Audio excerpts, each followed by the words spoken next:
Hi everyone, welcome back to the R Academy channel. Hope you are doing well. In the previous video, we have studied the basics of these chapters like atom, matter, atomic number and atomic mass of an atom.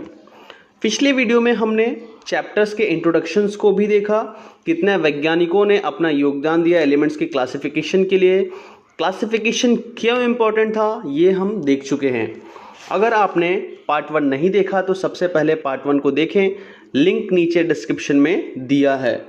In this video we will see how scientist gives the contribution for the classification of element. So stay tuned till the end of the video to understand the classification in easy way. वर्गीकरण को बेहतरीन तरीके से समझने के लिए video के अंत तक बने रहें. आज का हमारा टॉपिक्स है Dobereiner triads, Newlands law of octave, mainly periodic table. Modern periodic table हम नेक्स्ट वीडियो में करेंगे. तो चलिए शुरू करते हैं. डियर स्टूडेंट्स, चलिए 1800 सेंचुरीज की सैर करने के लिए. तो 1800 सेंचुरीज में 30 एलिमेंट्स की डिस्कवरी हुई थी और 30 एलिमेंट्स का फिजिकल प्रॉपर्टी और केमिकल प्रॉपर्टी स्टडी करना बहुत ही टफ था उस समय, क्योंकि उस समय टेक्नोलॉजीज नहीं थी और आज के टाइम पे क्या है टेक्नोलॉजी से. तो 1800 सेंचुरीज में ही चलते हैं हम लोग. तो सबसे पहले एलिमेंट्स का क्लासिफिकेशन किसने किया? तो आपको लग रहा होगा कि सर डोबे-रायनर ट्रेट्स ने किया होगा एलिमेंट्स का सबसे पहले classification. It's a wrong answer बेटा. सबसे पहले एलिमेंट्स का क्लासिफिकेशन एंटोनी लैवोइजर ने किया था. अब आप बोलोगे कैसे? एंटोनी लैवोइजर ने एलिमेंट्स का क्लासिफिकेशन कब किया और कैसे किया? तो उस वक्त जब एलिमेंट्स 30 एलिमेंट्स की डिस्कवरी हुई थी तो एंटोनी लैवोइजर ने एलिमेंट्स को दो सेक्शन में डिवाइड किया. एक मेटल में डिवाइड किया और दूसरा नॉन मेटल में डिवाइड किया. और मेटल क्या होता है, नॉन मेटल क्या होता है, आप उसका डेफिनेशंस देख चुके हो. ओके, तो मेटल और नॉन मेटल इन दोनों में डिवाइड किया किसने? एंटोनी लैवोइजर ने. बट कुछ समय के बाद में क्या हुआ, उनके जो फॉर्मूलाज थे, उनके फॉर्मूला क्या थे? मेटल को अलग डिवाइड करना और नॉन मेटल को अलग डिवाइड करना. ये फॉर्मूला क्या हो गया उनका? फेल हो गया. कैसे? बिकॉज थोड़े ही समय बाद में क्या है, एक मेटलॉइड आया. तो मेटलॉइड की प्रॉपर्टी क्या होती है आपको पता है?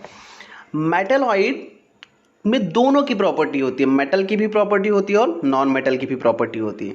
तो जो आप लोग मेटल, नॉन मेटल ये सारी चीज़ें स्टडी करते हो, तो सबसे पहले इसको क्लासीफाई किया था एंटोनी लैवोइजर ने. और एंटोनी लैवोइजर को फादर ऑफ केमिस्ट्री के नाम से भी जाना जाता है. तो उनके बाद में 1870 पे चलते हैं. तो 1817 में सबसे पहले जर्मन साइंटिस्ट डोबे-रायनर ने क्या किया, जितने भी एलिमेंट्स थे उनका क्या किया, फिजिकल प्रॉपर्टी और केमिकल प्रॉपर्टीज को स्टडी किया. उनके फिजिकल और केमिकल प्रॉपर्टी को स्टडी करने के बाद में उन्होंने ट्रेट्स बनाया. ट्रेट्स मतलब होता है 3, ट्राई मतलब होता है 3. तो he made group of 3 elements. उन्होंने क्या किया, 3 एलिमेंट्स का ग्रुप बनाया, having a similar chemical property. और उनकी केमिकल प्रॉपर्टी क्या थी? सिमिलर थी. और उन्हीं को उन्होंने क्या कहा? ट्राइड्स कहा. Next point, he arranged the 3 elements. उन्होंने क्या किया? 3 एलिमेंट्स का अरेंजमेंट किया in a triad in increasing order of atomic mass. अब उन्होंने क्या किया कि 3 एलिमेंट्स का क्या किया, ग्रुप बनाया और उनका अरेंजमेंट उनके इंक्रीजिंग ऑर्डर ऑफ एटॉमिक मास के तौर पर रखा. And show that the atomic mass of the middle element is a mean of atomic mass of other 2 elements. और उन्होंने बताया जो 3 एलिमेंट्स का उन्होंने ग्रुप बनाया, तो 3 एलिमेंट्स का ग्रुप बनाने के बाद उन्होंने बताया जो मिडिल एलिमेंट होगा वो फर्स्ट और थर्ड वाले क्या होगा, एटम के एटॉमिक मास का क्या होगा, मीन होगा. इसको एग्जांपल्स के तौर पे देखते हैं. तो क्लोरीन, ब्रोमीन और आयोडीन. तो क्लोरीन और ब्रोमीन और आयोडीन का क्या है, केमिकल प्रॉपर्टी सिमिलर है और उनके एटॉमिक मास क्या है, 35.5, 80 एंड 127. तो 35.5 plus 127 upon 2 is equal to 81.25. Here you can see the middle element having atomic mass is 80 and the mean is 81.25. तो क्या हुआ, approximate क्या हुआ, equal value I. However, all the known elements could not be classified into the traits. तो almost 30 elements उस समय मालूम थे सबको, तो 30 एलिमेंट्स की डिस्कवरी हुई थी, बट 30 एलिमेंट्स का क्लासिफिकेशन इस ट्रेट्स के बेसिस पे नहीं हो पाया, इट वाज अनसक्सेसफुल. एग्जांपल्स देख लेते हैं हम लोग. मैग्नीशियम, कैल्शियम एंड स्ट्रोंटियम, ये तीनों की केमिकल प्रॉपर्टी सेम है. अब इनको इनके इंक्रीजिंग ऑफ एटॉमिक मास के बेसिस पे रखा, तो मैग्नीशियम का एटॉमिक मास है 24.3, कैल्शियम का एटॉमिक मास है 40.1 एंड स्ट्रोंटियम का एटॉमिक मास है 87.6. तो जब इनका मीन निकालते हैं तो मीन कितना आता है 55.95, अप्रॉक्सीमेट 56. बट कैल्शियम का जो एटॉमिक मास है उससे कहीं ज़्यादा इसकी मीन की वैल्यू आती है. So that is why this triads और this law was unsuccessful.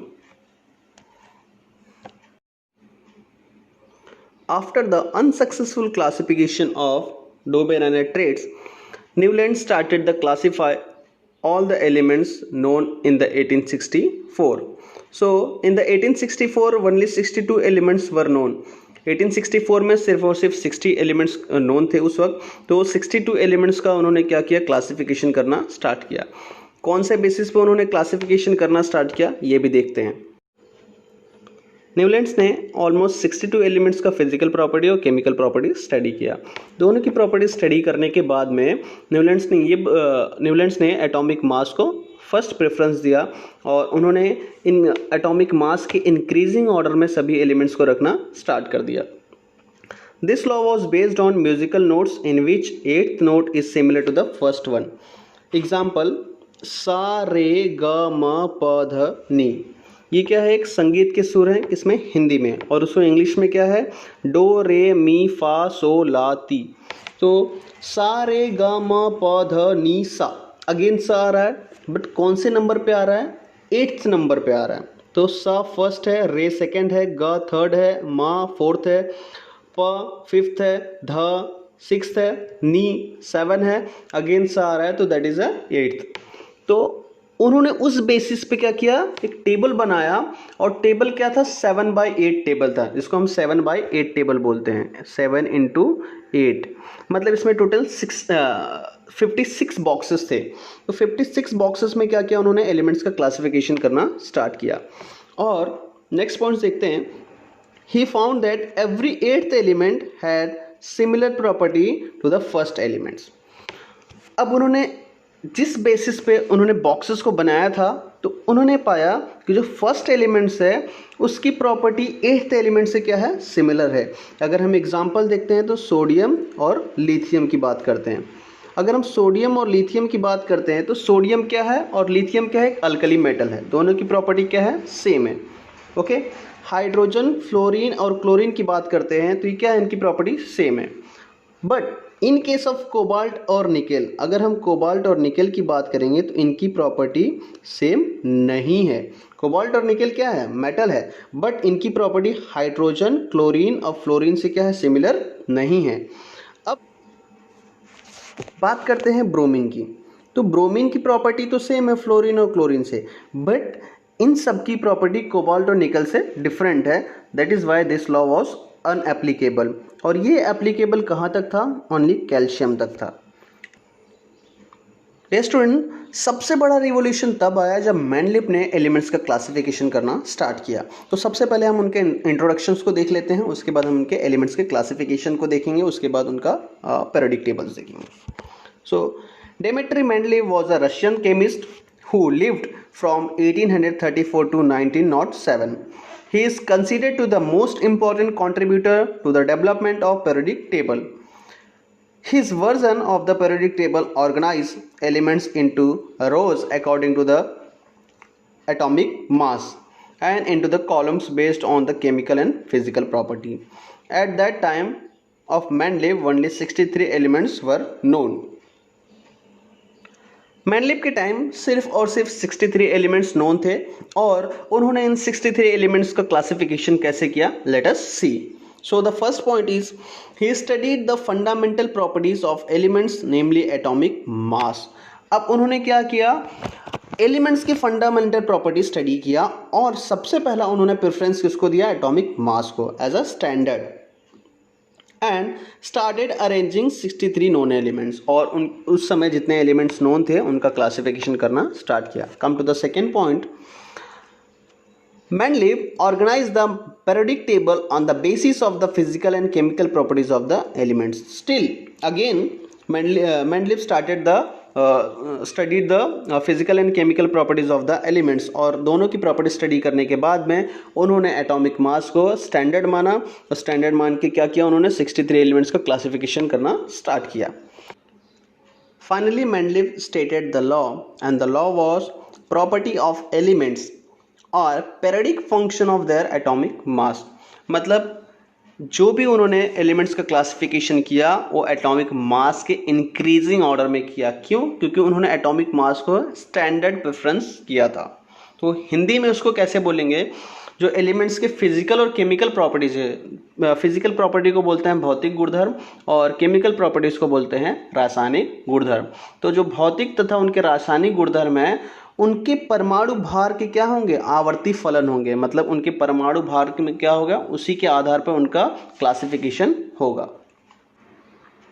Dear students, this is the skeleton of Mendeleev periodic table. In this there are 8 groups and 6 periods. So let us understand the group and periods. तो group क्या होते हैं, period क्या होता है, मैं आपको समझा देता हूँ. दो वर्टिकल कॉलम्स होते हैं लाइक दिस, इसको हम ग्रुप्स बोलते हैं. Okay, so there is group 1, group 2, group 3, group 4, group 5, group 6, group 7 as well as group 8. तो ग्रुप 8 जो था वो सिर्फ और सिर्फ ट्रांजिशन एलिमेंट्स के लिए था. Okay, now come to the periods. तो हॉरिजॉन्टल रोज जो होते हैं like this, as you can see, this is the period.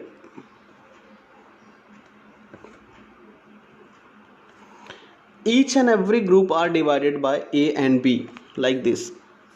हर एक ग्रुप क्या था, दो सब ग्रुप्स में क्या था, डिवाइड था. A and B में, A and B में, A and B में, A and B. And there are 6 period. Okay, so group 8 किसके लिए था? ट्रांजिशन एलिमेंट्स के लिए था. Mendeleev periodic टेबल में नोबल गैसेस के लिए कोई स्पेस नहीं था, बिकॉज उस वक्त नोबल गैसेस की डिस्कवरी नहीं हुई थी. बट नोबल गैसेस की डिस्कवरी हो जाने के बाद में इस Mendeleev periodic टेबल ने इस टेबल को डिस्टर्ब न करते हुए उनके लिए एक सेपरेट ग्रुप बना दिया, and that is the merit of the Mendeleev periodic table. ये क्या था? एक मेरिट था उनका.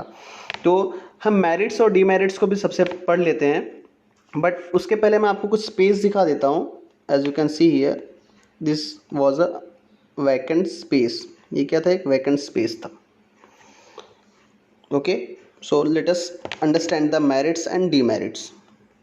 And before the starting the merits, you can see the atomic weight of the beryllium, that is 9.01. Now come to the merits of this Mendeleev periodic table. See,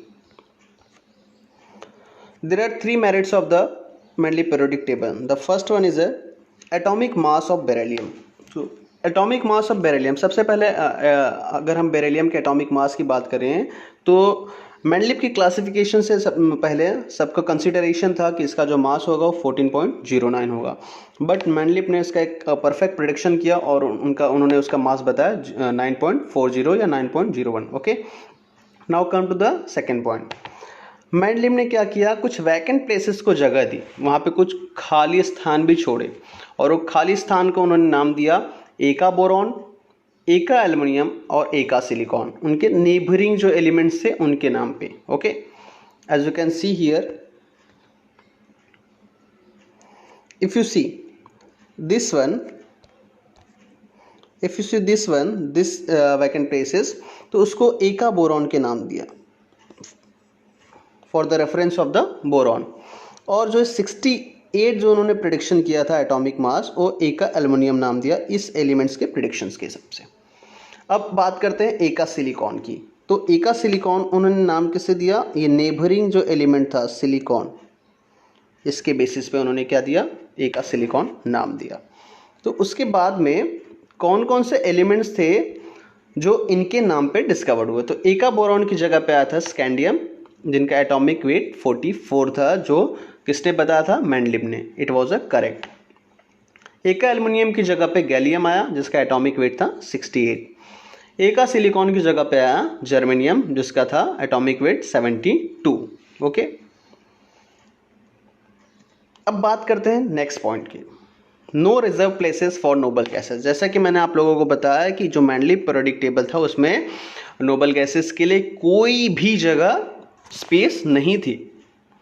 but जैसे जैसे noble gases की discovery हुई, example helium, neon and argon, इन सब की जब discovery हुई तो मेंडलिप ने क्या किया, मेंडलिप पीरियोडिक टेबल को डिस्टर्ब न करते हुए एक जीरो ग्रुप का क्या बना दिया, जीरो ग्रुप बना दिया और उसमें सारे के सारे नोबल गैसेस को अरेंजमेंट कर दिया। मेरिट्स तो आपने देख लिए, अब डी मेरिट्स की बात करते हैं।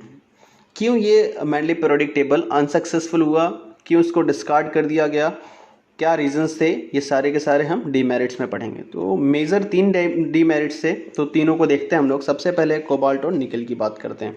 तो मेंडलिप पीरियोडिक टेबल जब आप देखोगे तो मेंडलिप पीरियोडिक टेबल में आपको कोबाल्ट और nickel, as you can see, cobalt और निकल, कोबाल्ट का एटॉमिक वेट है 58.93 एंड निकल का एटॉमिक वेट है 58.73। अकॉर्डिंग टू लॉ, अगर लॉ के हिसाब से जाएं, किसके लॉ के हिसाब से? मेंडलिप के लॉ के हिसाब से जाएं तो एटॉमिक वेट के इंक्रीजिंग ऑर्डर में रखना है। बट उन्होंने क्या किया, कोबाल्ट को सबसे पहले प्रेफरेंस दी, उसके बाद में निकल को प्रेफरेंस दिया। This is the first demerit. ये क्या था? सबसे पहला डीमेरिट्स था। सेकेंड डीमेरिट्स की बात करें, know places for isotopes. Isotopes को कोई प्लेस नहीं था। तो आइसोटॉप्स क्या होता है? सबसे पहले मैं आप लोगों को उसका डेफिनेशन बता देता हूँ। आइसोटॉप्स की क्या होते हैं? एटॉमिक नंबर सेम होते हैं बट एटॉमिक मास डिफरेंट होते हैं। तो जो लॉ था वो तो एटॉमिक मासेस के बेसिस पे था, तो आइसोटॉप्स को भी तो प्लेस मिलना चाहिए था।